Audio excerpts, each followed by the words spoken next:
I'm really pleased to have so many of you here, obviously wrapped in anticipation of a great discussion about a very significant, somewhat frightening event that is going on right now in the Senate, the Supreme Court nomination hearings. There are a number of elements that are quite surprising about what's been happening. I certainly think that the lack of transparency with respect to the nominee's record, the effort to obscure his troubling views, and the breakdown of Senate decorum, coupled with the monumental impact that Brett Kavanaugh's confirmation could have on American jurisprudence. They have made for rather riveting television, but I think many of us feel represent a very frightening time for the United States. So that makes it so important for us to gather today to hear from and tap into the wisdom, experience, and expertise of this incredible panel as we try and process and understand what we are seeing transpire on Capitol Hill. I'm Caroline Fredrickson. I'm the president of the American Constitution Society. I hope there's nobody in this room who is unaware of ACS, but just in case, we are a national network of lawyers, law professors, students, judges, elected officials, and concerned Americans who believe that the law should be a force to improve people's lives. Well, ACS does not endorse or oppose judicial nominees. We are deeply invested in both the fairness of the judicial nomination process and the integrity of the act of judging, as so much rides on what happens in the nation's courts. Decisions about whether a new law infringes on a woman's right to choose, a new redistricting plan impedes the right to vote, or the act of baking a cake harms someone's religious freedoms. How the broad principles of the Constitution apply to these situations is the hard work of judging, and it is important that we not mask that fact by simplistic references to calling balls and strikes. Today we have an unbelievably phenomenal panel to analyze how the hearings and what we might expect from them is going to play out. We'll also look a little bit at what's on the docket this term. So, I'm very sorry to say that the moderator who would have been here today, Kim Atkins, very, very impressive journalist, has unexpectedly been called away because of a death in the family. And so we'd like to express our deepest sympathy to her and her family. So you have to put up with me as a substitute for Kim. I will do my best to live up to her brilliance as a moderator. So we have with us today, as I mentioned, an amazing panel. Deepak Gupta is the founding principal of Gupta Wessler PLLC, where he focuses on Supreme Court appellate and complex litigation on a wide range of issues, including constitutional law, class actions, and consumers and workers' rights. Before founding the firm, Deepak served as senior counsel for litigation and senior counsel for enforcement strategy at the Consumer Financial Protection Bureau, and you might have heard his name in conjunction with Little Emoluments lawsuits that has been underway. Lisa Heinzerling is the Justice William J. Brennan Jr. Professor of Law at Georgetown University Law Center. Lisa's areas of expertise include administrative law and environmental law. From January to July 2009, she served as Senior Climate Policy Counsel to the Administrator of EPA, and from July 2009 to December 2010, she served as Associate Administrator of EPA's Office of Policy. Ron Klain is Executive Vice President and General Counsel at Revolution, LLC. Sounds like a good idea. Right now. Prior to joining Revolution, he served as Chief of Staff to Vice President Biden and a senior aide to President Obama, Chief of Staff for Vice President Al Gore and Attorney General Janet Reno, Staff Director for the Senate Democratic Leadership Committee, Chief Counsel of the Senate Judiciary Committee, and Associate Counsel to President Clinton in charge of judicial selection. He played a role in the selection or confirmation of 8 Supreme Court justices. So you wonder, why is Ron here today?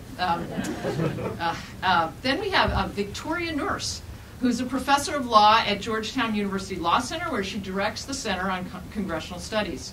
She's published widely on constitutional history, the separation of powers, legislation, and criminal law. She served as junior counsel to the Senate Iran-Contra Committee and as senior advisor to the chairman of the Senate Judiciary Committee, and now Vice President Biden. Someone is writing in a wishful way. And former Vice President Biden. Jeff Stone is the Edward H. Levy Distinguished Service Professor at the University of Chicago, where he has previously served as Dean of the Law School and Provost. He's the author of many books in the field of constitutional law. Most recently, Sex and the Constitution, which I discovered can be bought in airports. Not a lot of con law books that you find in airport bookstores, but it's not just that it has sex in the title. That's not the only reason. It's a brilliant, brilliant book. Jeff's also the editor of Supreme Court Review, and I'd like to say, maybe most importantly, was board chair of the American Constitution Society and is a dear friend. What an incredible panel. I'm honored to be up here with you. So we have a lot to talk about today. In addition to all the substantive issues that are of great note in this confirmation hearing, we obviously have a lot of other stuff that's been going on. For those of you who have been watching today, it's been quite a dust-up in the hearing. So I'm going to start with a few general questions for any of the panelists to answer, maybe all of you.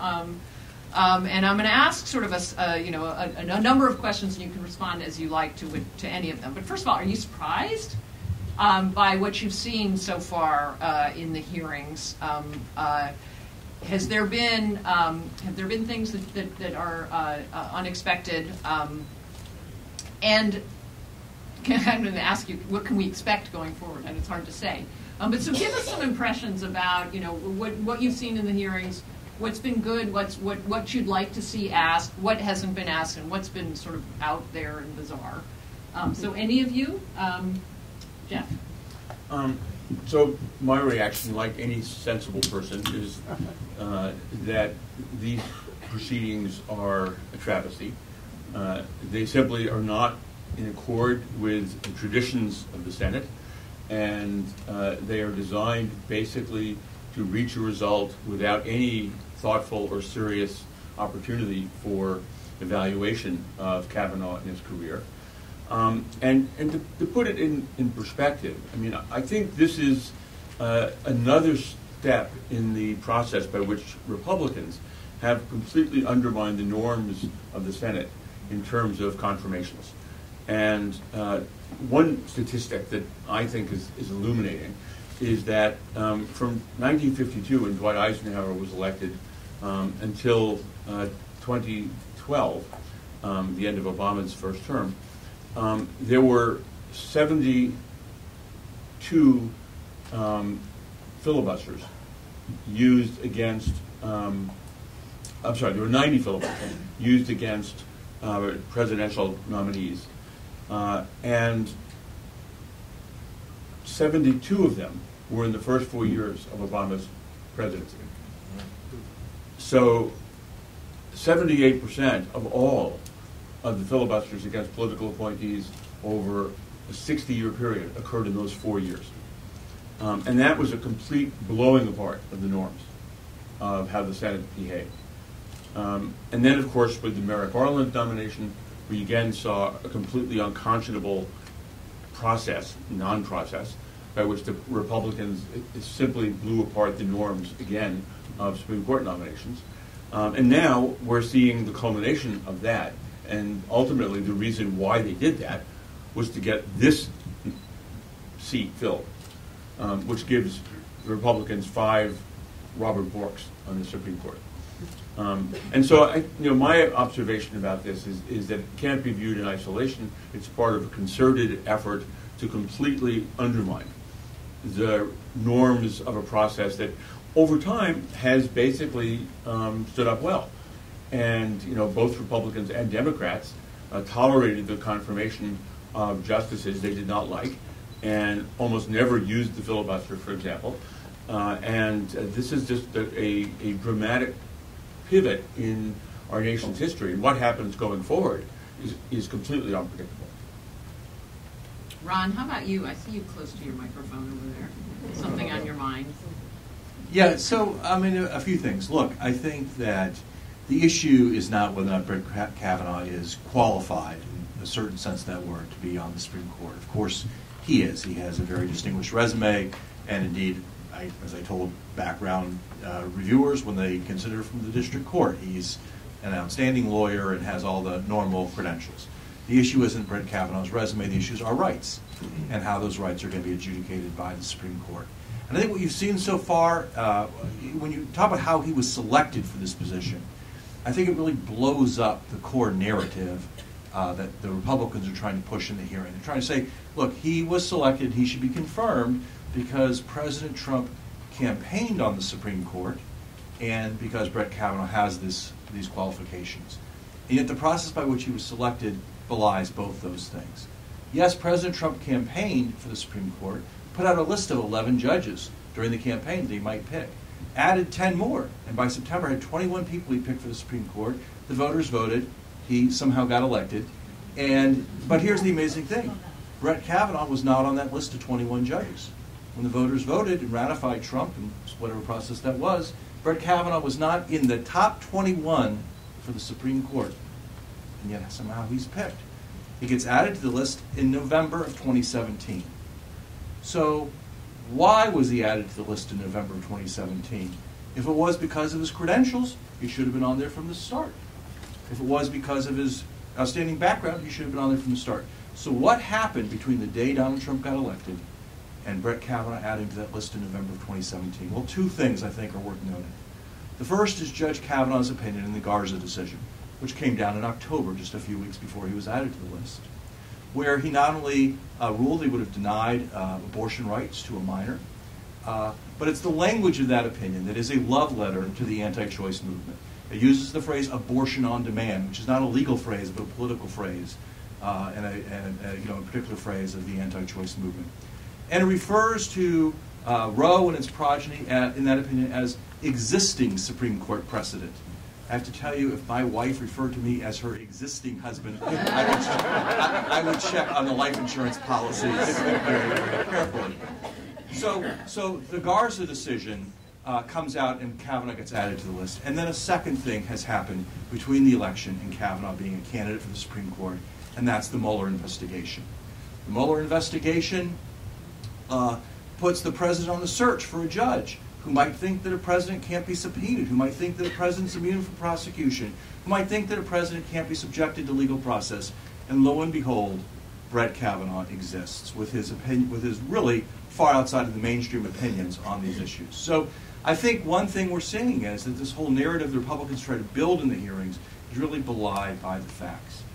As for the hearings themselves, I think that there are a lot of people on the left who thought the Democrats should boycott the hearings.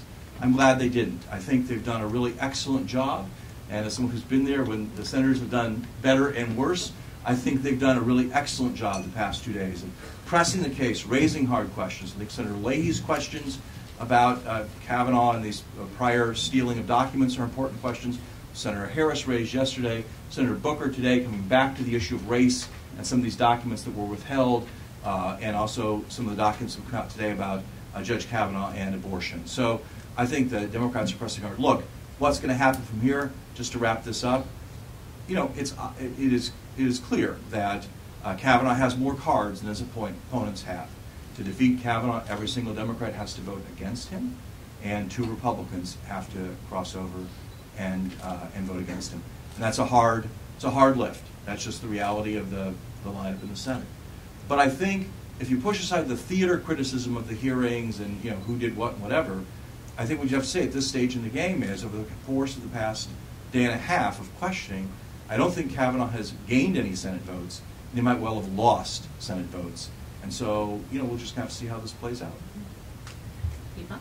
So I am the one practicing lawyer here on this distinguished panel. And maybe that's because lawyers have to appear before judges, and so they want to be quite careful about what they say about matters like this. And so like the American Constitution Society, I don't take positions for or against judicial nominations. I think one problem is that the only sensible position to take is for a nomination, because that person will be someone that you may be trying to persuade not too long in the future. But I just want to take a step back and reflect on what I feel is sadness right now. As a practicing lawyer, the work we do only matters, only has some value if there is a domain called law that is in some way distinct from raw partisan politics. And to some degree, that's always a fiction. And there are moments, in history, like you can think back to Bush versus Gore, where you feel like the mask is coming off. Is this whole enterprise just a charade? And I think the experience of, Caroline asked, are we surprised by what we're seeing? The experience of living in the United States in the year 2018 as someone who is living in this city and who's aware of what's happening is a constant conversation with yourself about whether you're surprised or alarmed. And what surprises and alarms us has, I think we all realize, has changed, right? We see things now on maybe an hourly basis that a couple of years ago would have been truly, truly alarming, just hair-raising. So were we surprised when Merrick Garland wasn't even given a hearing and they were able to get away with that? I think so. I was surprised that happened. Are we surprised about the revelations in Bob Woodward's book? Are we surprised that this is really the country we're living in? I think we're all surprised but not surprised. And I have to say, despite feeling all of that and thinking about all of that, I still was surprised at the level of just vitriol and pure warfare that we've seen over the last few days in the Senate. It's a collegial body, even when there have been hard-fought fights. And if you go back and look at the Bork hearings, I think the temperature in the room is just much hotter, even than it was during the Bork hearings. So it just feels like, as with so many other domains, so many other institutions, the wheels are falling off. And now it's coming to the one institution that, really I think has a lot of respect among the American people as distinct from partisan politics. Of course, it's in some sense, a political institution, but it's also a legal institution. And that matters. It matters because the courts, if people feel like there's someone in the middle like Justice Kennedy, and there's at least some possibility that the arguments will be heard, and there will be some legitimacy to the process, and one side has at least a chance of prevailing, that is a very stabilizing thing for the legal system and for the country. And I worry that we're now getting to a point where we won't have that kind of stability, that the Supreme Court will be considered just an extension of partisan politics. So I think, that's what we're seeing right now. It's something that, regardless of which party you're affiliated with or what you think about the nomination of Brett Kavanaugh, you should feel worried about. You should feel sad about if you care about the rule of law. And regardless of what you think about the nomination, I don't see how this process is defensible. I don't see how it's defensible to withhold so much information that's obviously pertinent to the nominee's thinking about legal issues. Even if you think the nominee should not be forced to come before the committee and answer questions directly about issues that may come before the court, certainly the written record, the same kind of written record that's been considered for all previous nominees, should be fair game. And the drama that's just unfolded in the last 24 hours with respect to the committee confidential email that Cory Booker has been asking about is just, how can we not be surprised by that? The fact that people are threatening to expel people from the Senate for having the temerity to ask about an email that talks about the nominee's views on legal issues, that's the point we've gotten to, and it's depressing. Well, thank you, Deepak. And a little footnote, I want to thank you for mentioning Bork, because I think one of the things that often fails to be reported when there's a story that tries to make this just part of a continuum of, they started it with Bork. Bork actually got a vote. They used the word block. He wasn't blocked. he was voted down, which is an entirely different thing. Now, Merrick Garland, I would say, was blocked. He didn't even get a hearing, but Bork got a vote and just lost. So Lisa, I'm sorry, eight Republicans voted against Bork too. I mean, it wasn't. Right. So it's partisan. just the idea that that's sort of all of a piece is, I think, just something we need to always knock down, because it's completely a misreading or misleading statement about history. So Lisa, I saw you signal to me. Yeah, I have been given the enviable task of talking about administrative law, which in the best case isn't necessarily the hottest topic in the room. But it occurs to me that it's relevant to what we're talking about, which is that all of the outrages, all of the daily surprises that we experience in this administration will easily get our eye off the incredibly destructive policy choices that the administration is making on a daily basis, and that will become easier and maybe even in some sense mandated if Judge Kavanaugh is on the court. So I agree with all of the reactions to the drama and to the unfairness and so forth. But I also think that there's we need to keep our eye on some of the more mundane outrages that are coming our way. Yeah, I just want to add a final word. Having been in Washington in various hearings since I was a baby lawyer and around Contra, I've never seen anything like this. You know, I was there, Anita Hill. I've seen a few Supreme Court hearings. I have never actually gone to anything like this. I was nominated myself to the 7th Circuit. My kids were threatened. I know very well how hard it is. But I've never seen people stand up in the concerted way that they are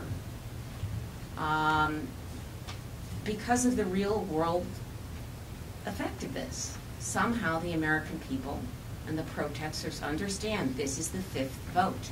This is different. We are in a different world.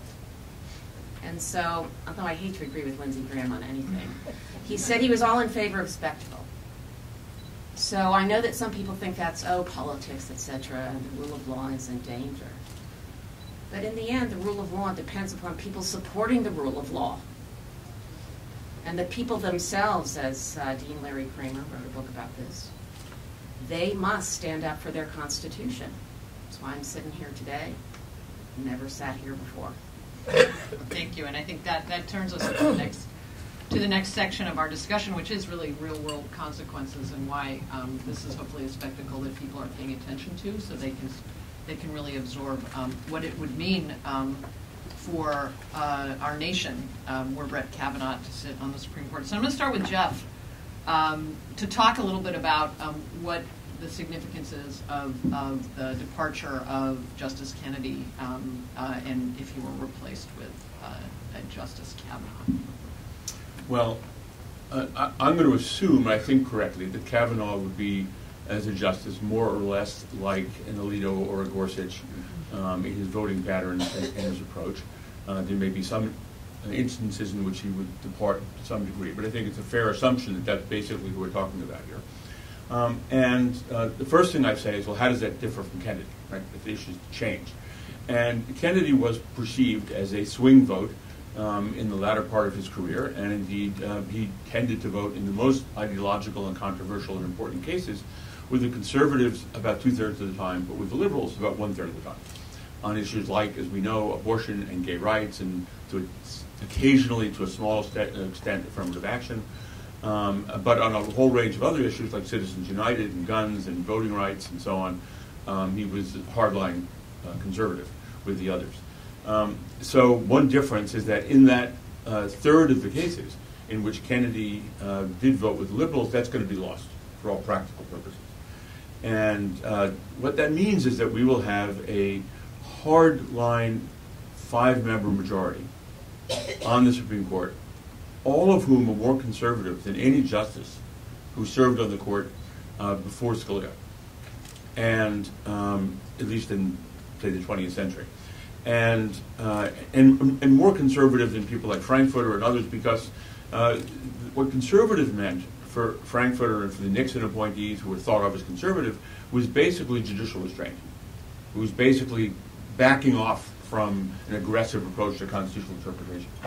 These conservative judges are not judicial restraint advocates. To the contrary, they are extremely activist, and the majority of their very conservative decisions are not restraint, they're activist. There are cases like Citizens United and Heller and striking down the Voting Rights Act, and the list goes on, affirmative action. So these are very aggressive activists for conservative interests. So the concept of conservative judge has changed dramatically in recent years. And one way to think about the progression is simply to look at the seat that Kavanaugh will presumably fill.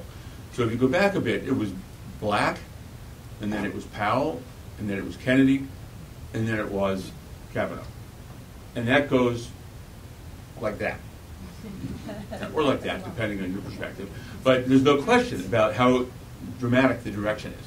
And that's typical of what's happened with those 5 seats, basically. And so one question is, what will these judges do, right? Well, what we can say with some degree of confidence they'll do with Kavanaugh there is to certainly reaffirm all of the things that the prior conservative majority did with Kennedy. But beyond that, they will question some of the decisions that Kennedy voted with the liberals on. Most obviously, of course, Roe. My own view is that they will vote to overrule Roe within several years at most. I think every one of those 5 justices despises Roe v. Wade and thinks it was a completely illegitimate decision. And anyone who thinks that they will be cautious and restrained about this need only look at similar examples when they felt this strongly about other issues. So one illustration of this is Citizens United. Several years before Citizens United, the Supreme Court in the McConnell case, in a 5-4 decision, effectively upheld the very statute that was struck down in Citizens United. And when Justice O'Connor left the court, she was in the majority in McConnell, and it was replaced by Alito. That 5-4 majority overturned McConnell and decided Citizens United.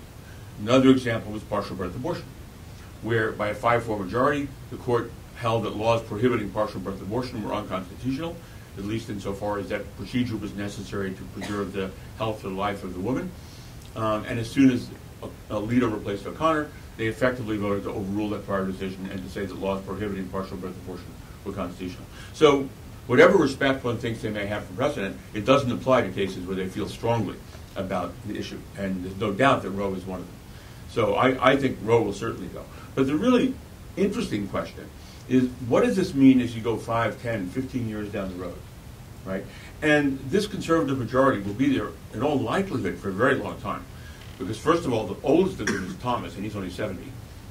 And he's not likely to step down if there happens to be a Democratic president.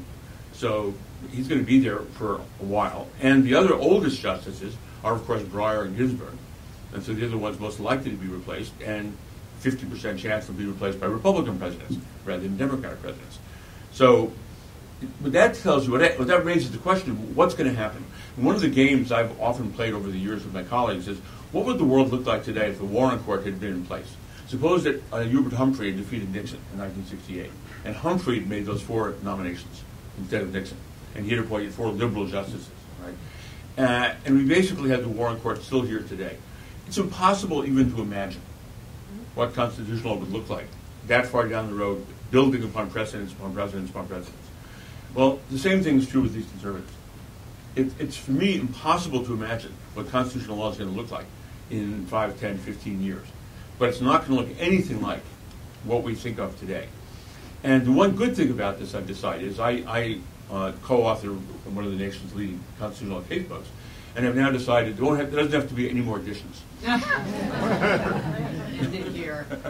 I'd like to come back to this topic later on, but I often think that this sort of a Supreme Court that's so out of step with the direction of the nation, as the nation becomes more diverse, as becomes much more open-minded about issues like gay marriage and gender roles and criminal justice reform and so forth. That is, I think, a phenomenally complicated issue, and I think a lot of historical references for us. But we'll get there later. But first, I want to turn it to Ron.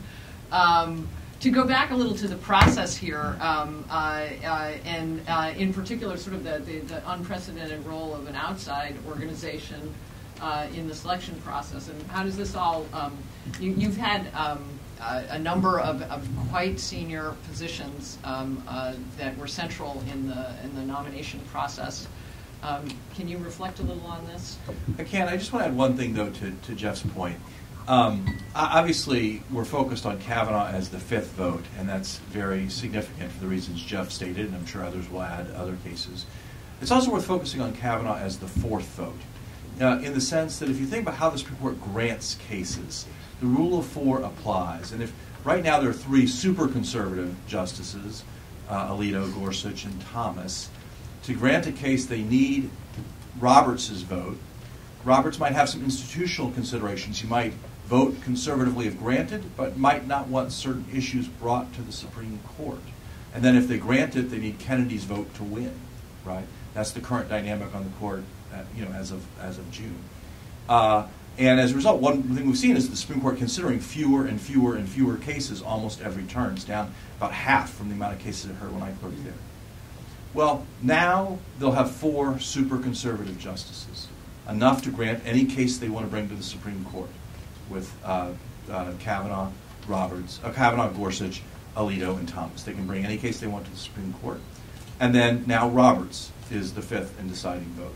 And even if he didn't want to bring cases to the court, he might well vote with them on cases that come to the court. So one thing I think we should expect to see at a meta level is a more activist court, the court taking more cases, and the court shredding constitutional law in the way Jeff described because of Kavanaugh's role in granting cases. To go to Carolyn's direct question, I mean, obviously lurking in the scenes here is the significant role that the Federalist Society plays in the selection of Trump nominees. And it's really kind of fascinating to watch, right?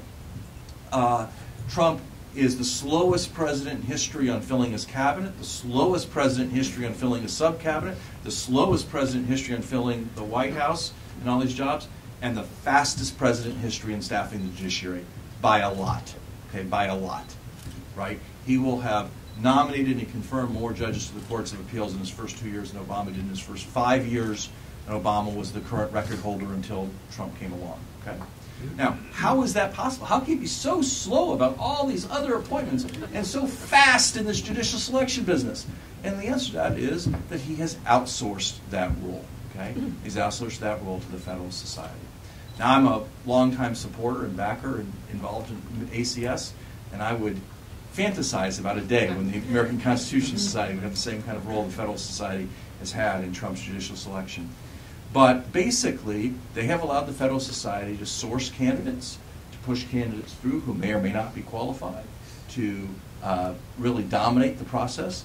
And the Federalist Society has built a political coalition that basically runs roughshod, not just over our interests, our constitutional interests, our rights, but roughshod over even the role that senators historically have played in staffing the lower courts. Basically, doesn't really matter what your local politics are, doesn't really matter what the senator wants, doesn't really matter that the senator wants his old friend on the court. The Federalist Society is doing the picking, and as a result, what are we seeing? Record number of judges at all levels being appointed, who are significantly younger than any president's prior appointees. The average Trump appointee to the Court of Appeals is 8 years younger than the average Obama appointee to the Court of Appeals. If you thought Jeff's vision of constitutional law 15 years from now seems scary, how about 30, 40, 50 years from now when some of these people will still be serving? And obviously significantly more conservative than any prior president, more conservative than Reagan's or Bush or Bush's, people very far to the right, very young, will be there a very long time.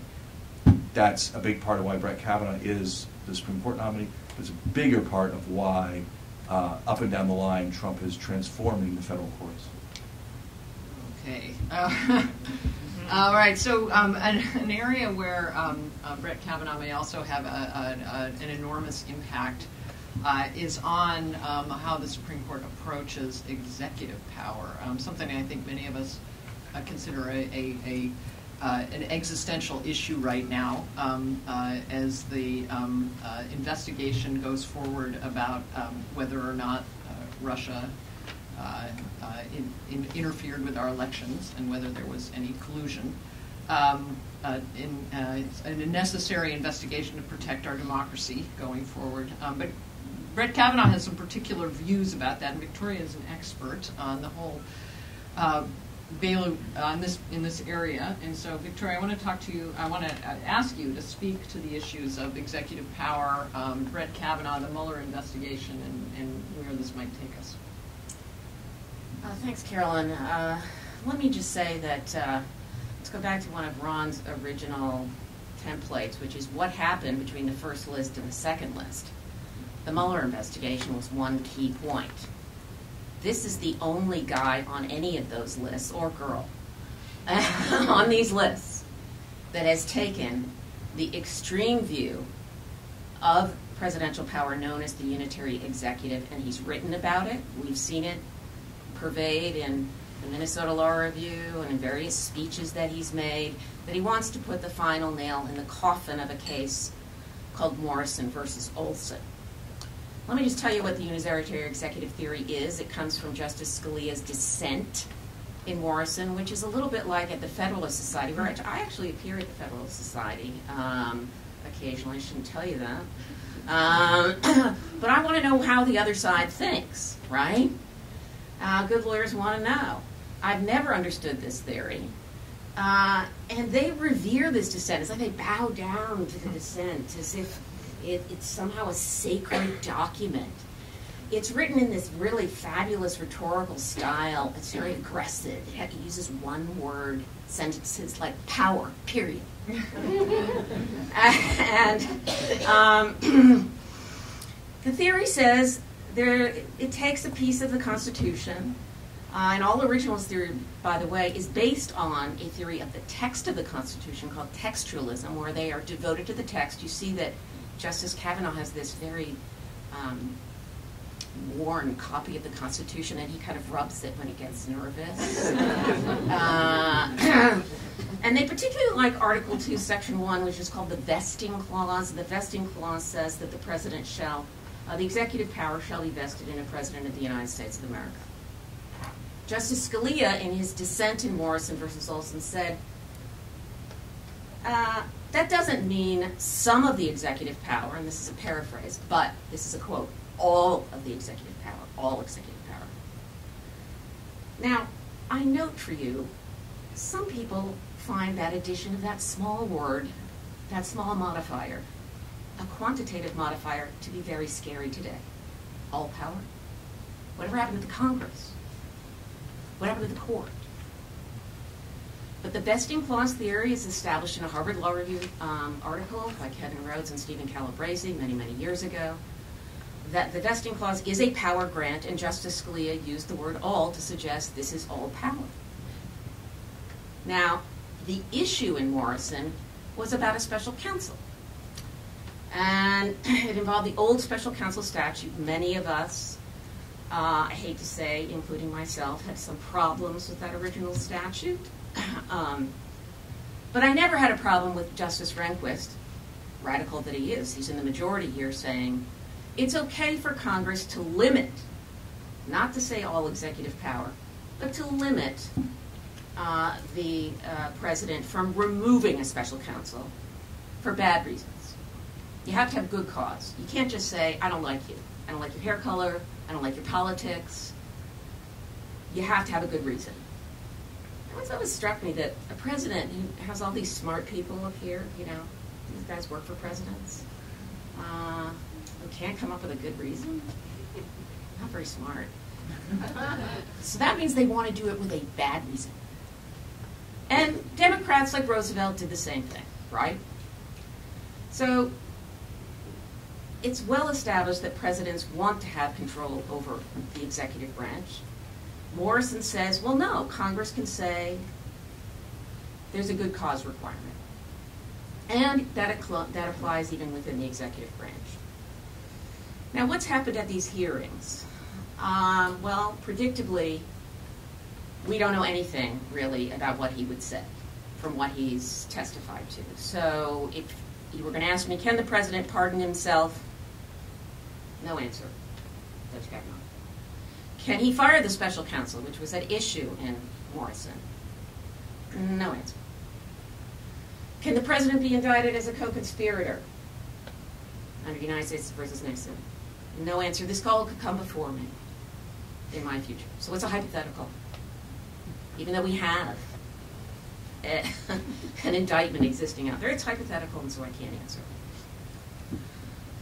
Some of the senators have done an excellent job pressing him on this issue, whether he does believe in the unitary executive, which is the Scalia theory, which is the Federalist Society theory. Senator Coons did a good job, Senator Blumenthal. But if I have a couple of minutes, I'd just like to give you what is actually in his own opinion and translate it for you in a case called PHH, which I think that my colleague Lisa or perhaps Deepak will talk about. This is a case whether you can fire the head of the CFPB. So I told you Morrison versus Olson says, Chief Justice Rehnquist, Congress has the power to limit a president to a good reason. So, on back, D.C. Circuit says, yeah, Morrison's good law. You can't, it's okay. You can't fire the head of the CFPB without a good reason. Kavanaugh dissents in a dissent that tries to echo the rhetoric of Justice Scalia. I told you about that one-word sentence, power. So he begins, this is a case about executive power and individual liberty. You know, kind of muscular rhetoric. But let's get into the real details here. So, paragraph 1, he cites the vesting clause. Now, he doesn't make Scalia's mistake by saying all power, because that actually is not in the text of the Constitution. Let me just remind you. But he does say the president alone. Where have we heard that before? The president alone has the power to convey this. And that's how he reads the Constitution. So he's actually adding words. If you're a textualist, you're actually supposed to stick to the text, but that's not textual as far as I'm concerned.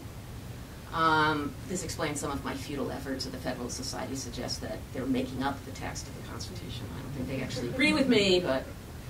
and then he goes on, and the first case he cites is Morrison versus Olson, Scalia J. dissenting.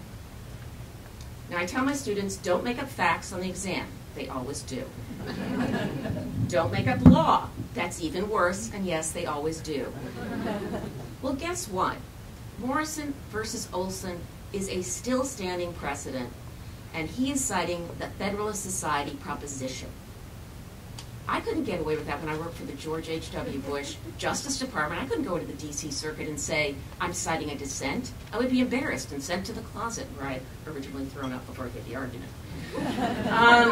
So, he begins by this. So this is not law. This is someone who is pushing the law. Second, he cites a case called Myers versus United States, which hasn't shown up much in the hearings, but he believes is the precedent. That's because Justice Taft, a former president, wrote it.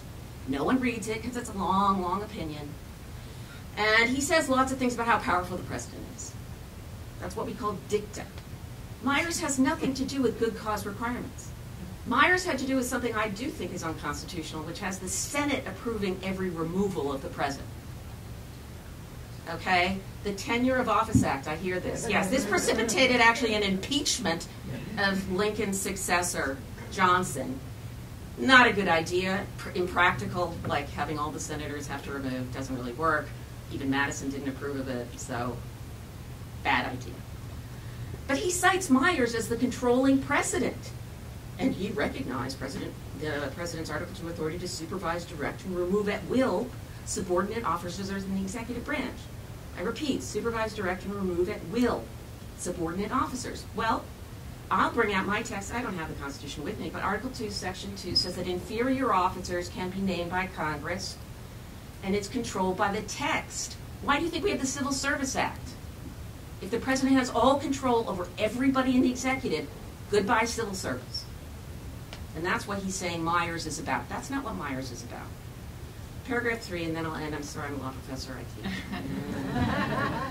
Paragraph 3, finally we get to Humphrey's executor. No one's ever heard of Humphrey's executor before these hearings. We've heard it a lot. He has bowed down to it several times. Oh yes, precedent. That is the precedent. He and his colleagues at the Federalist Society have been trying to get rid of Humphrey's executor for a very long time. It was actually an opinion by Justice Sutherland, one of the four horsemen during very conservative justice. But even he was going to push back against President Roosevelt and basically said, yes, good cause requirements are fine.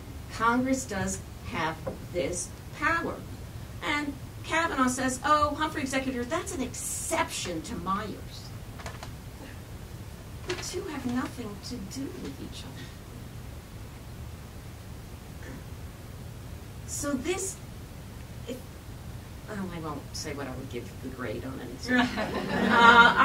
I find this as stunning as the quote that Senator Hirono put up from some of his other colleagues on the D.C. Circuit, who have said that he has basically pushed the law.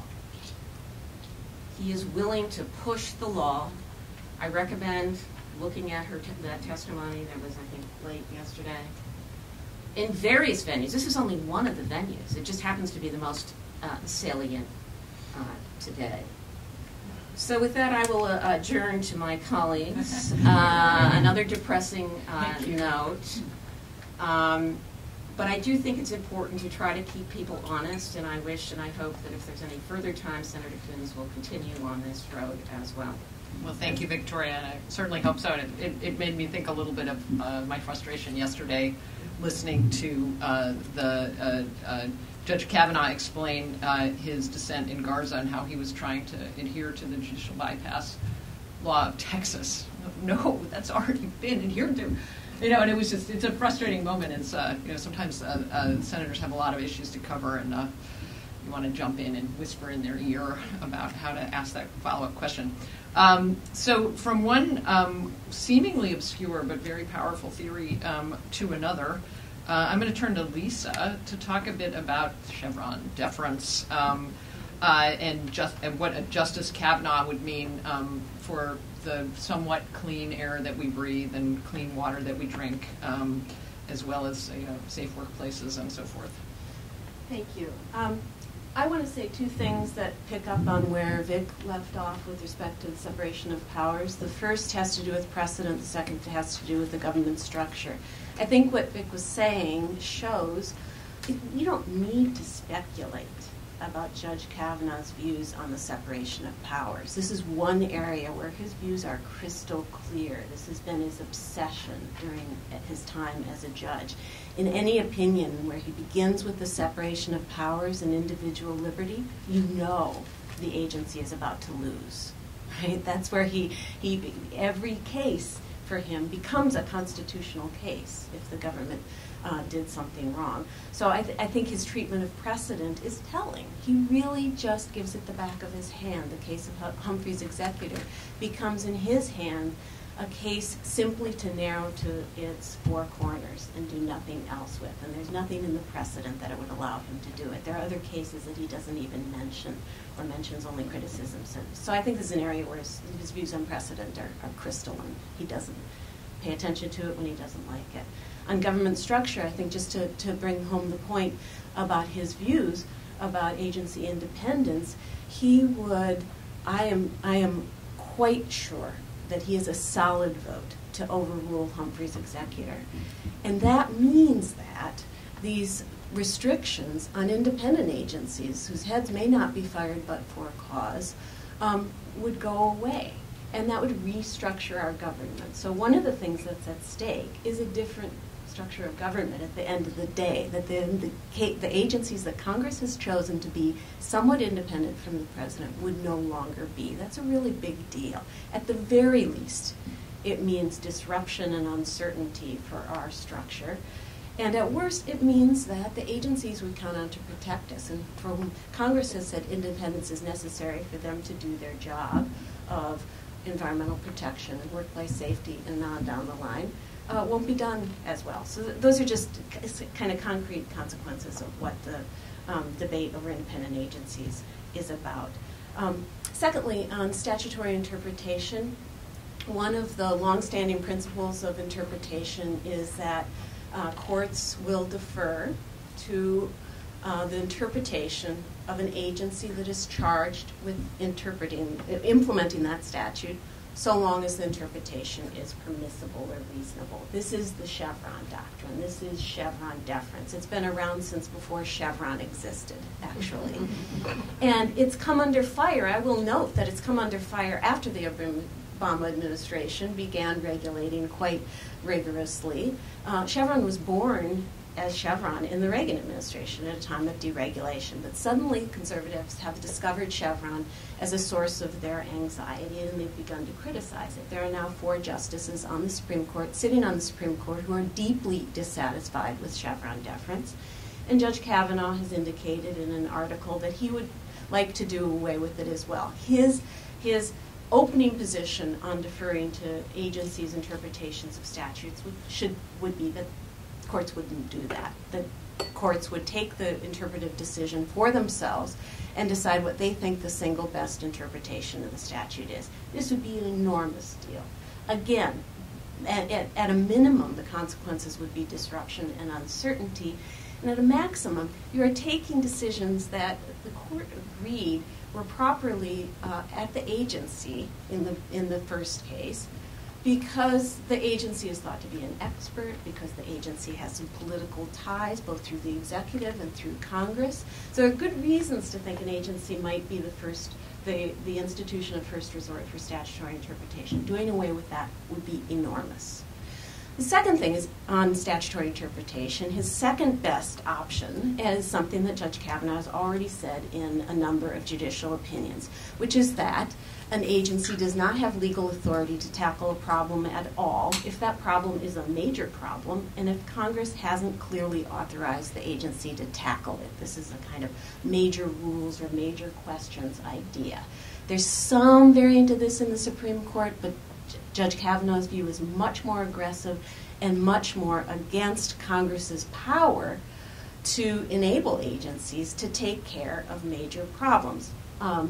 And there are problems with the major problems idea. One is the concept of a major rule is highly manipulable. So Judge Kavanaugh found it possible to turn a single enforcement action against a single company for a single day's behavior into a major activity. This is a SeaWorld case. We can talk about it later if you like, but the point is he can make most any case seem major. Another problem is that he doesn't deploy this doctrine when an agency is either not acting or deregulating. And so he would not disempower the agency in the context in which we're faced in with the Trump administration, which is almost entirely deregulatory or failure to act. That's not neutral. There's nothing about statutory interpretation that says that you should only interpret statutes to allow the agency to have power when you like the result. But that is the clear implication of his theory. And then last, the first week of the term, sadly, will raise the opportunity for the Supreme Court to address some of these questions about separations of powers. There is a case in front of the court called Gundy versus the United States, in which the petitioner argues that the Sex Offender Registration and Notification Act is unconstitutional because it gives insufficiently precise instructions to the Attorney General as to whether to require people who were convicted before the act was passed, rather to require them to register. And I'll just say this gives an opportunity for the Supreme Court to begin to, in a major way, to enforce a constitutional norm against non-delegation and to make it much harder for Congress to legislate to attack our problems. That's all in very short compass. I can talk more later. Moving down the line of depressing things, I think, we'll move to Deepak. And I want to ask you, a lot of, and you have been an incredible commentator on the impact of Supreme Court decisions as well as a litigator that have really whittled down access to justice in this country. And can you speak a little bit to sort of where you see Justice Kavanaugh going? Limits on class actions, the pleading standard issues, and all sorts of other ways that the courts themselves have cut back on access to the courts?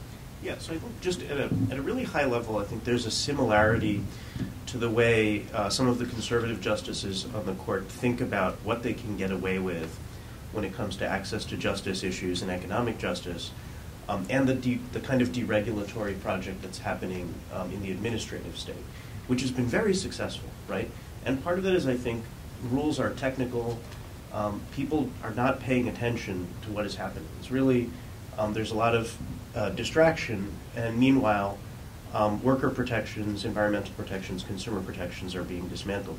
I think that Justice Roberts in particular is aware that that the court is able to do quite a lot of damage when it comes to access to justice and procedural issues without those issues, for whatever reason, having a lot of public salience, the same way that a sexy constitutional question would have. When it comes to substantive constitutional law, it gets a lot of coverage. When it comes to whether those same rights can be enforced at all through the civil justice system, it's harder to get public attention for those issues. And I think that the court is aware of that dynamic and knows that it can push the envelope quite a lot and has been doing so. So I think in some ways you could think, well, they've already been quite successful at this, and Justice Kavanaugh will just be a replacement for Justice Kennedy as a reliable fifth vote. But I want to align myself with something that Ron said, which is that it matters a lot at the agenda-setting phase, who's on the court. And I think this is where a Justice Kavanaugh will have a big effect, because while Justice Kennedy went along with many of these decisions limiting access to the courts, I don't think he was a particularly enthusiastic supporter. It's not what got him up in the morning. It's not why he wanted to be a justice.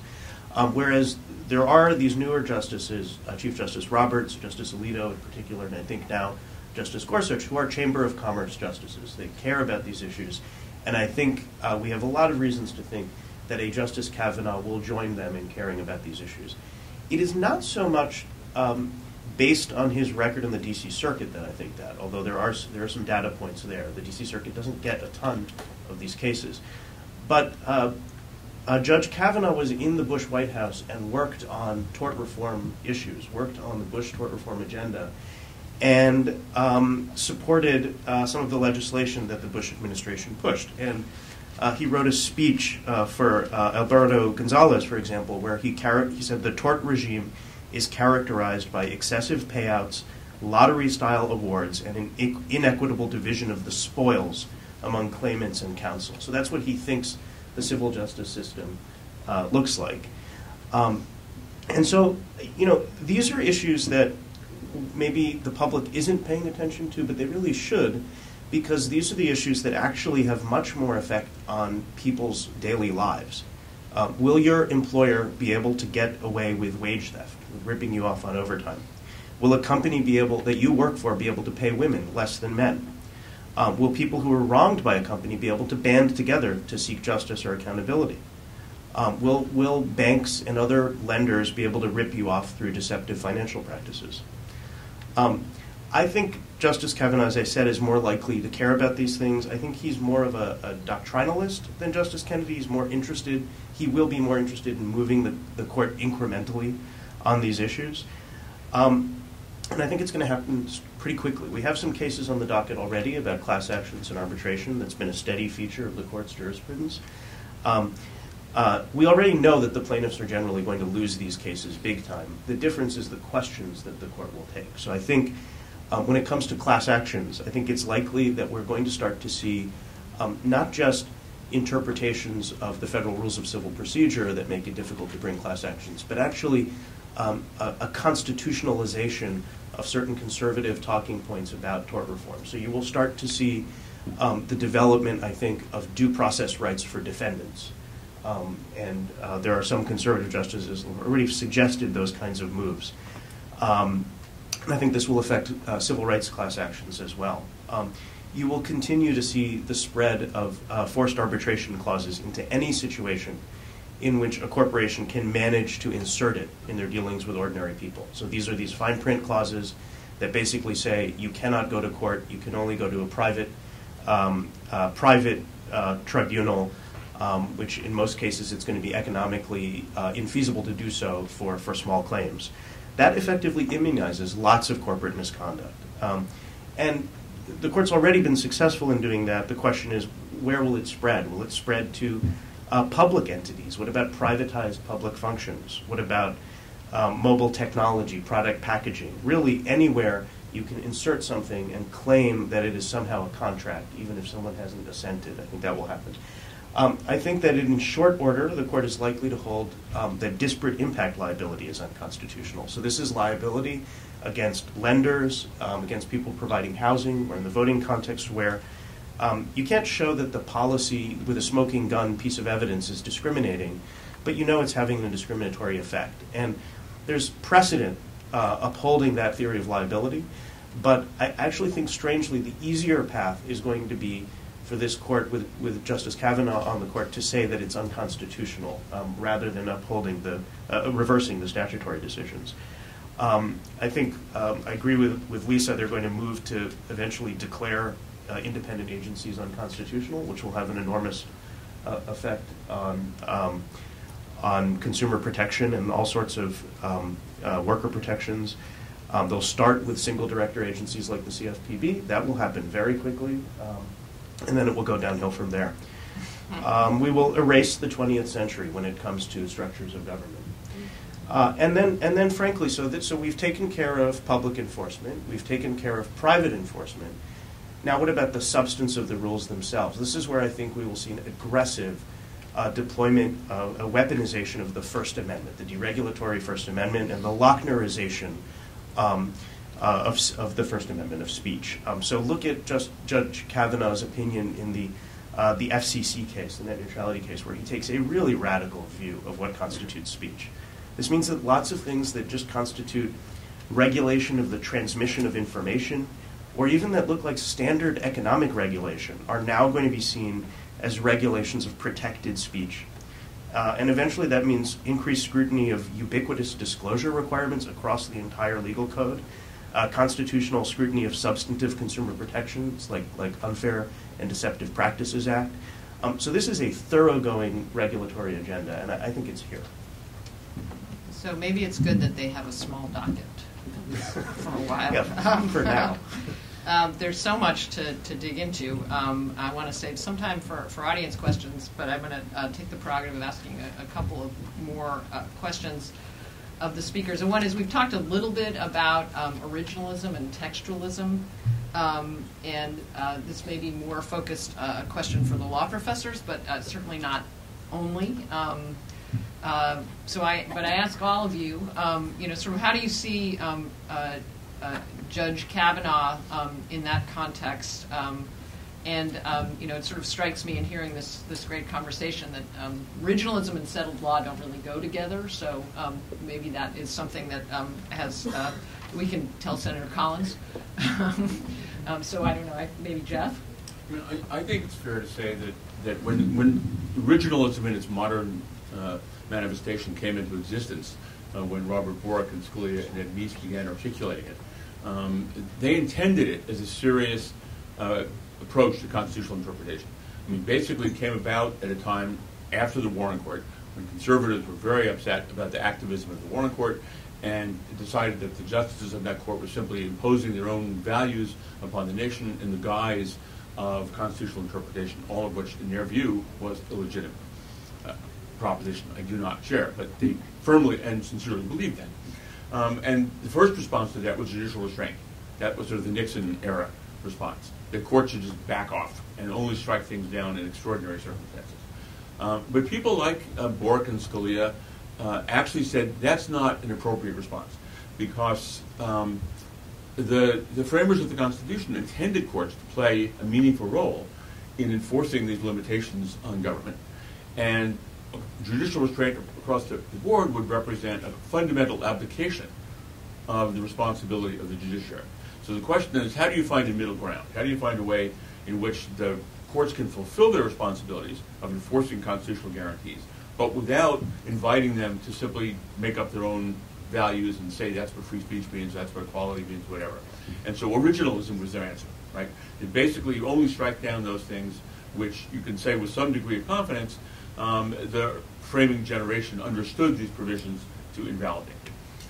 Now, there are a lot of things wrong with originalism, but without going into all those objections, the most obvious problem is it has had no effect on the actual behavior of these justices.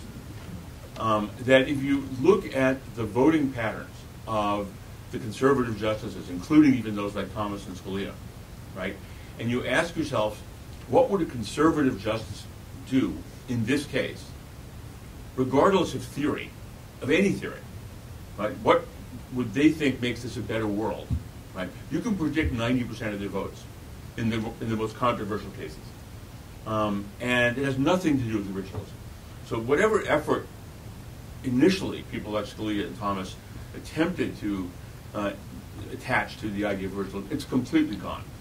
And I think if you look at the actual decisions of these justices over any period of time in the last 25 years or so, what you see is there's only one way to predict what they're going to do. And that's basically, what does a conservative think is a better world? And they're doing exactly what they accused the Warren Court of doing, except in the opposite direction. And they were wrong about the Warren Court. But there is no principled explanation you can give to their pattern of decisions. Right? You know, campaign finance is unconstitutional. Affirmative action is unconstitutional. Gun regulation is unconstitutional. Gerrymandering is okay. The Voting Rights Act unconstitutional. On and on and on and on. There's no consistent or principled theory. It's sheer politics.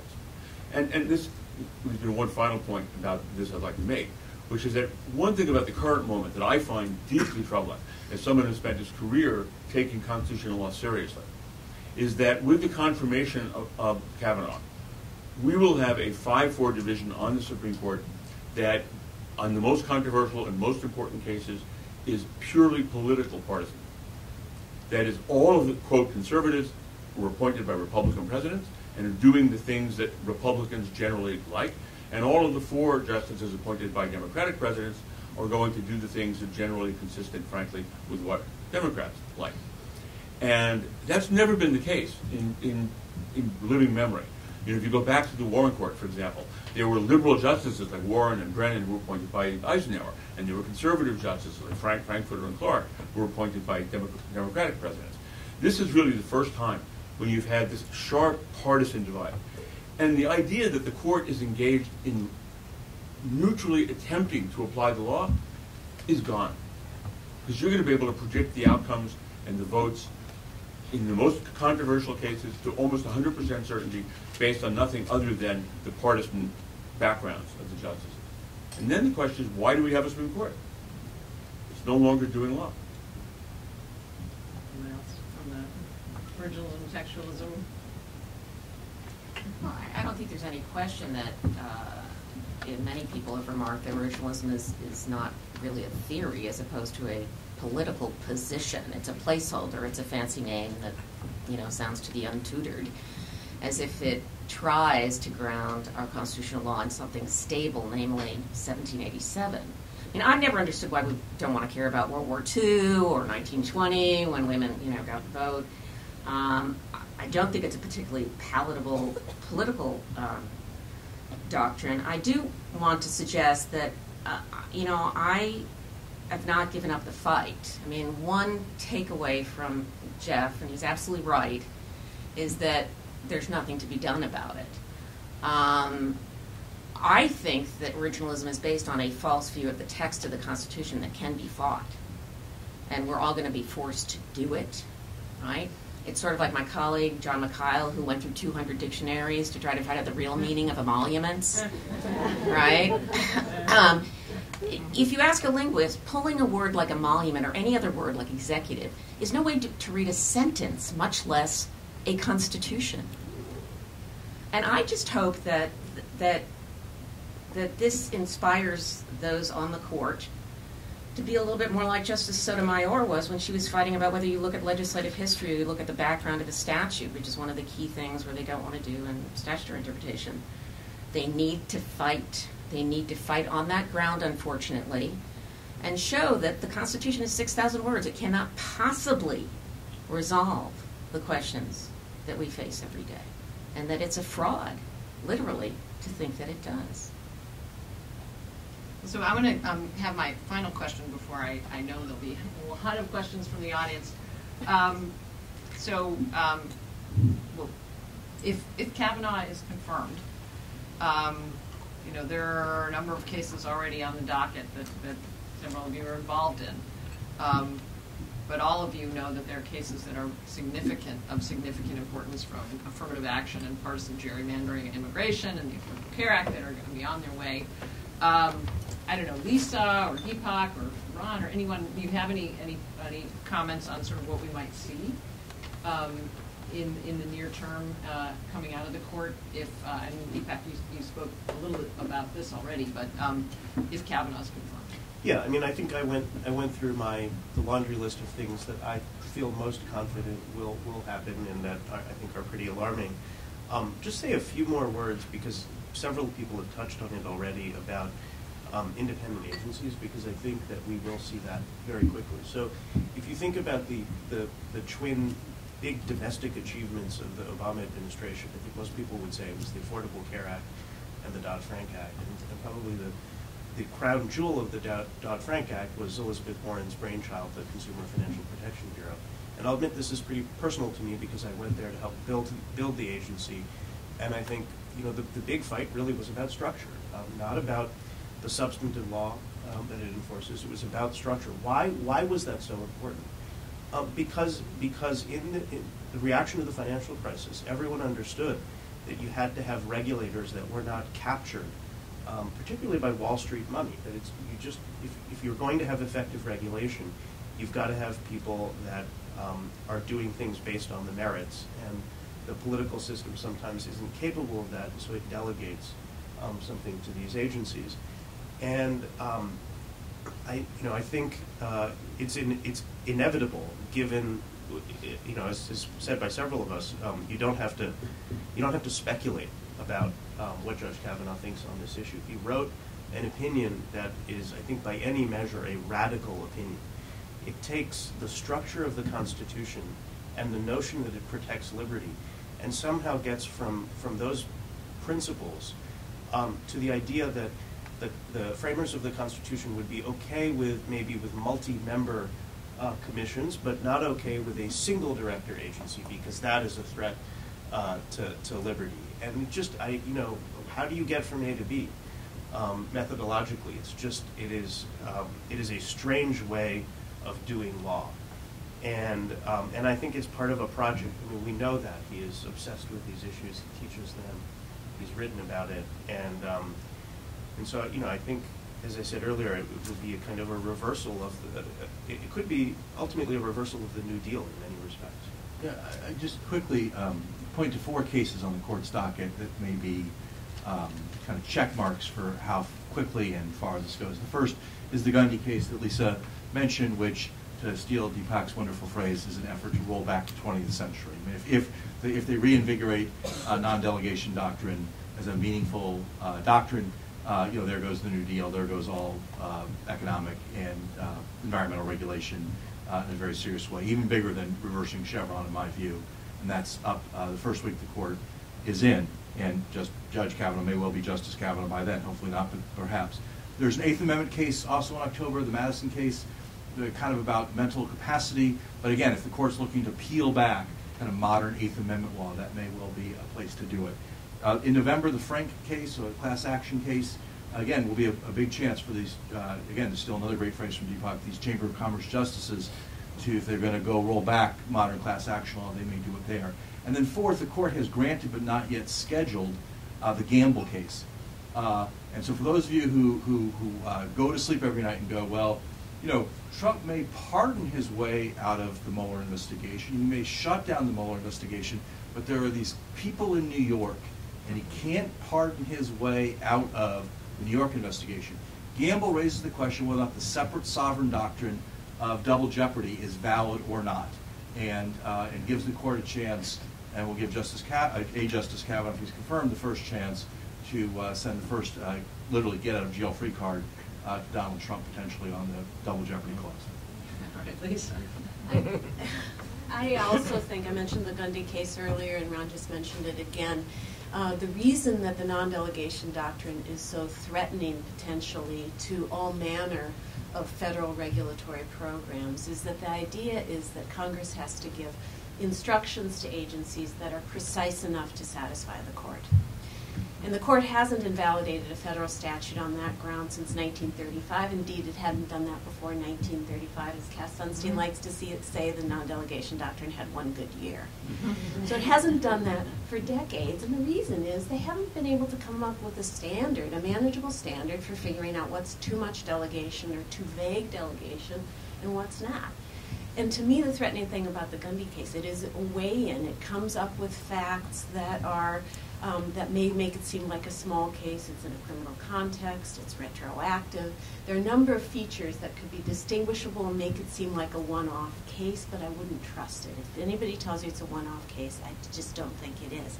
The other thing to notice about the case is that a few years ago, the Supreme Court could have avoided this very case. It decided a question under the Sex Offender Registration and Notification Act and had to decide whether the registration requirements took effect immediately upon passage of the Act for pre-Act offenders, or did they require action by the Attorney General? And the Supreme Court said they required action by the Attorney General. Now, at oral argument, Chief Justice Roberts said, doesn't that create a non-delegation question? And everybody sort of went on, and sure enough, he joined the majority opinion saying it requires action by the Attorney General, as did Justices Alito and Thomas, who are both spoiling for a fight on non-delegation. And so to me, it's a little bit, sinister may be too strong, but only barely. Their silence in that case, in the face of a palpable non-delegation doctrine issued from their perspective, strikes me as curious and worrisome. That is, they allowed an interpretation to go forward that would squarely present a non-delegation question, and here it is being decided in a case to be argued the first week of the term. Secondly, just a word on the dusky gopher frog, in case you haven't been following the progress of the dusky gopher frog. The first week of the term also involves a case under the Endangered Species Act. I don't take it to be, in some sense, it's not a blockbuster case in terms of the regulatory program of the Endangered Species Act, but it gives the Supreme Court yet another chance to think about what it will regard almost certainly as over-regulation, overreach by an agency in the context of statutory interpretation. So I would keep an eye on that case. Great. Well, thank you so much, Lisa. Thanks, everybody. This was an incredible discussion, and I'm sure we have some number of questions from the audience that we have a little while to take. I'm going to ask you, please wait for the microphone. If you have a question, please tell us who you are. And if you are with the media, please tell us your affiliation. So questions from the audience. There's one right back there. Hi, my name is Peter Silva. I'm a consumer protection lawyer here in D.C. It's been really interesting to hear what you guys have to say. And as a litigator, we're going to have to litigate in this world. And so what I didn't hear today is, what do we do as ACS members and litigators for the public interest? What kind of tactics can we take? And things I'm thinking is, do we go under state courts rather than federal courts? Do we use state statutes rather than federal court statutes? Do we bring cases that are, we love constitutional cases, but do we try to get away from constitutional issues to kind of avoid the court? How do we insulate ourselves from this reality that's coming to us? Good question. I guess I can take that. Yeah, I think about this a lot these days. So one move I think, and I would love to see ACS help with this, is I think as progressives we need to be thinking a lot more about state constitutional law. I mean, Justice Brennan told us to do this a long time ago, and I don't think we really have to the degree that we should have. And, virtually every state constitution has a voting rights provision. As far as I can tell, they really haven't been interpreted. They're just sitting there.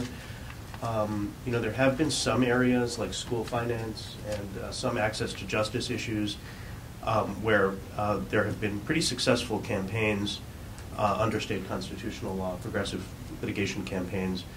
So that seems like one move where you really can, if you can convince state courts to do their job and interpret their own constitutions as independent sovereigns, you really can be free of the U.S. Supreme Court. And there are a lot of areas where, unfortunately, preemption is going to make that impossible. So it's not enough to just go to state court because so many of these access to justice doctrines or non-access to justice doctrines that the court is developing reach into state courts, right? So the Federal Arbitration Act has preemptive force. The court's limitations on personal jurisdiction and due process, those reach into state courts. So they will get their arms, their tentacles into to state courts. You can't avoid them entirely, but I do think state constitutional law is one path that we ought to be investing resources in. If I could just jump in, just to say, with ACS, we have done quite a bit of work around state law and state constitutions, and have a number of publications, including around voting rights, which you can find on our website. But I also just wanted to say that we are also doing a lot of work with state AGs and helping them. A lot of AGs are new to their jobs and weren't necessarily in the AG office beforehand, so working with them to better understand the breadth of their jurisdiction, connecting them with scholars, advocates around issues from consumer finance issues to immigration, which has been a big issue, as well as voting in the census and a whole range of other issues. So it is a vital place, and our chapters. One of the great things about ACS is that we are everywhere. And so our chapters are engaging with the legal community in their home states to better ensure the protection of the fundamental rights and freedoms we believe in. Back there, I think that's Cy Lazarus. So I would like to follow up in a way on the previous question. Am I being heard?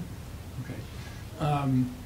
As we move from the cursing the darkness to the lighting the candle phase of all of this, I'd like to hear people's thoughts on where we might be looking and what kinds of things we might be trying out. And in particular, one thing, a major reason why all this has taken place is that Republican voters have recognized the importance in policy and political terms to them and their interests in ways that liberal voters just have not.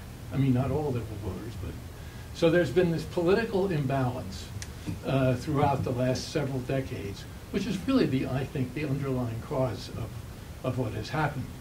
I mean, it's why red state Democrats, for example, are going to have a lot of trouble voting against Kavanaugh because they'll get punished. So at least at some level, it's either the case that we can't explain, or there is no way to convince people of the damage to their interests that Deepak did such a good job of outlining, or we just haven't done the hard work that our adversaries have done, perhaps. And I don't know what the answer is. I'll just say a few things. I think that Ron must have some ideas about this. Lisa, the environmental community has never really weighed in on judicial nominations, or very unevenly, been very reluctant to really stick up for their interests on it, frankly. And I think the consumer advocacy community has done a very good job of getting the press to take notice of things like forced arbitration and so forth. But in any event, I'm just asking what you all think about that. Yeah, thanks. I have written on this, and I think two things. I think one, I do think that voters are motivated by aggrievement. And though we have seen a gradual reduction of rights and civil rights and all these kinds of things we've talked about because of a more conservative court over the past 20 years, on the biggest headline issues, abortion and marriage equality, the conservatives have a theory about aggrievement about the courts, and our voters may be a little more content.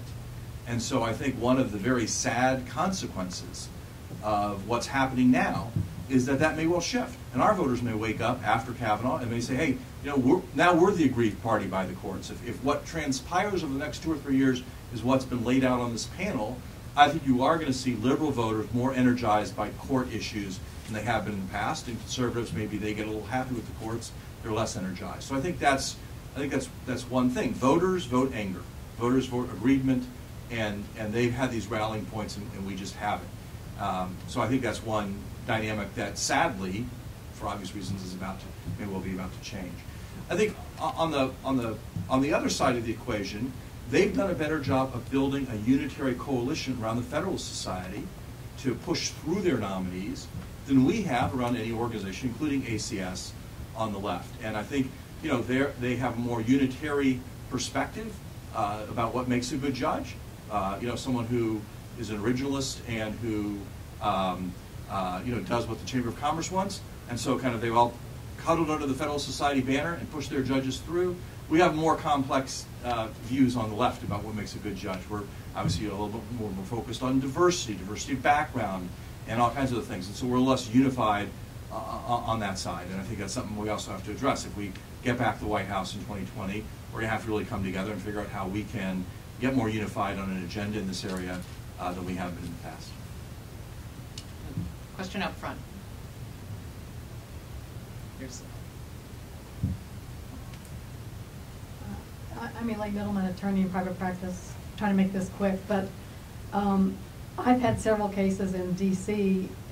I brought a case involving the Second Amendment where there was opinion 1987 from the D.C. Court of Appeals, which found it was not an individual right. Anyway, but in D.C. there is no D.C. Constitution, so when you say go into the state constitution, that doesn't work. And ironically, last night, Senator Flake asked Kavanaugh about Kelo, and I brought a case in the D.C. Circuit on eminent domain in which he was on the panel. He answered something totally different. Statutory interpretation case had nothing to do with eminent domain. But again, he said that partial remedy was what Judge Sutton talked about, state constitutions, that some states have given better rights. But again, D.C. doesn't have a state If I could just, thanks, that's a really good question. For those of you who are in D.C., I know that the mayor is promulgating a constitution, and there's a text out, and they're working on it. So time to get engaged, everybody, in your local government. So, I'll leave it at that. But there must be another question in the room. Over here. Sir? Hi, Dave. Hello, David Goldfarb. I'm with the National Academy of Elder Law Attorneys. I'm a public policy person. So I try to get people focused on interpreting the law to pass legislation. You mentioned the state constitution and the lack of it, and perhaps one of the issues we should be asking is what needs to be in state constitutions and what should progressive groups be analyzing, and if it's not in there, we need to get it in there. And we've had some luck on the state level at getting stuff in that we know, like if Medicaid were to be destroyed, well, if there's no filial responsibility law in your state, and which most states have been there for over 100 years, they turn around to go sue the spouse. Well, it's not there anymore when people weren't paying attention. So it'd be good to see, it'd be good to learn from ACS what needs to be in state constitutions so that we can better advocate at the state level. It's a wonderful, wonderful point. And I know there are a number of ballot initiatives around the country. Michigan just added one dealing with a nonpartisan gerrymandering process or non-partisan redistricting process. We have a minute or two. I just want to ask the panel, maybe, is this a time for a new Judiciary Act? Maybe Supreme Court term limits or limited jurisdiction or something like that? One of the problems, of course, is getting anything like that enacted when it's seen as benefiting one side, not the other.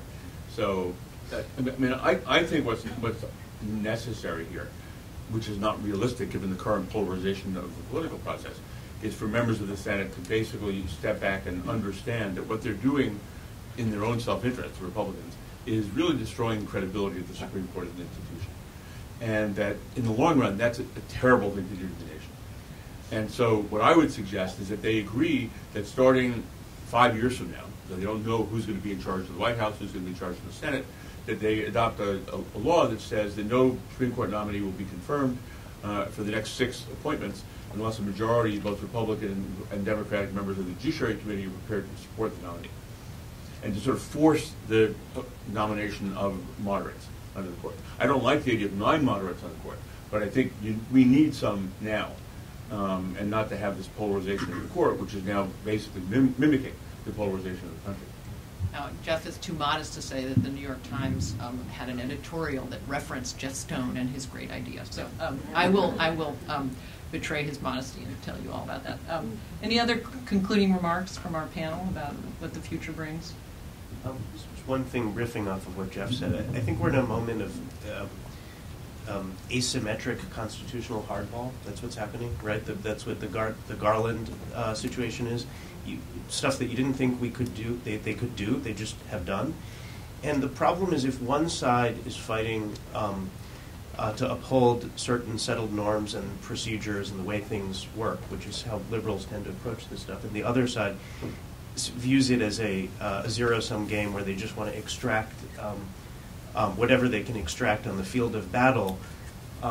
If you're on the side that's fighting for decorum and procedures and norms, you're in trouble. And it's not clear how to fight that fight. And I think that's part of the problem here. It's not clear what the appropriate, if you were Obama, what was the appropriate response to the Merrick Garland situation? How do you fight for norms in a time when norms are being trashed every single day? I don't know the answer. Well, again, ACS is a nonpartisan organization, so I'm going to say something in my extremely personal capacity.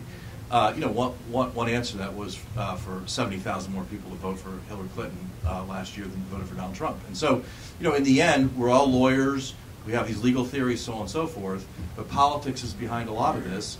And if we want better laws, better rules, better courts, better judges, better confirmations, in my opinion, voting and electing better officials would be the way to get that done.